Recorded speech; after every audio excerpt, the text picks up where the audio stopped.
নাটোরের নলডাঙ্গার হালতি বিল সহ বিভিন্ন বিলে চলছে মাছের পোনা নিধনের মহোৎসব। নিয়ম নীতি তোয়াক্কা না করে বিলগুলোতে প্রকাশ্যে চলছে পোনা নিধন। এতে একদিকে যেমন মাছের স্বাভাবিক প্রজনন ব্যাহত হচ্ছে, সেই সাথে ব্যাহত হচ্ছে জীববৈচিত্র্য। যদিও প্রশাসনের দাবি, নিষিদ্ধ জাল ব্যবহার করে অবৈধভাবে পোনা নিধন রোধে নিয়মিতই অভিযান চালিয়ে যাচ্ছেন তারা।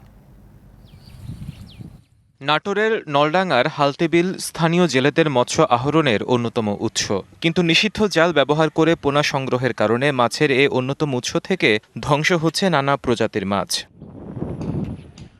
শুধু হালতি বিলেই নয়, জেলার অন্যান্য বিল থেকেও নিষিদ্ধ জাল দিয়ে নিয়মিত মাছের পোনা সংগ্রহ করছে স্থানীয় জেলেরা। এতে মাছের প্রজাতি ধ্বংসের পাশাপাশি নষ্ট হচ্ছে জীববৈচিত্র্য।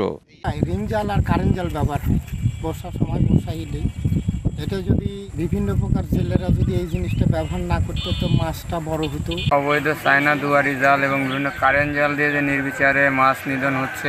250-টিরও বেশি ডিজাইন অপশন নিয়ে ওয়ালটন স্মার্ট ফ্রিজ, বোঝে আপনার প্রয়োজন। এর কারণে মৎস্য সম্পদগুলো হুমকির মুখে পড়েছে। মা মাছ এবং ছোট পোনা মাছ ধরা পড়ছে, যেগুলো বড় হলে আমরা প্রচুর পরিমাণে পেতাম। অনেক লোকজন কারেন্ট জাল ব্যবহার করে। এই কারেন্ট জাল ব্যবহারের জন্য এই ছোট ছোট মাছগুলো আমাদের এই পরিপুষ্ট এই বিল থেকে মাছগুলো নিধন হয়ে চলে যাচ্ছে। তবে মৎস্য প্রশাসনের দাবি, নিষিদ্ধ জাল দিয়ে জেলেদের পোনা নিধন রোধে নিয়মিত অভিযান পরিচালনা করা হচ্ছে, জব্দ করা হচ্ছে জাল। রিং জাল সারা বছর নিষিদ্ধ।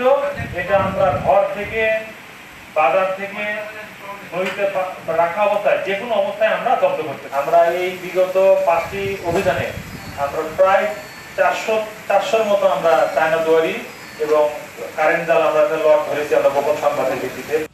8500 হেক্টর আয়তনের হালতি বিলে বর্তমানে 80 প্রজাতির মাছ পাওয়া যায়। DBC news desk.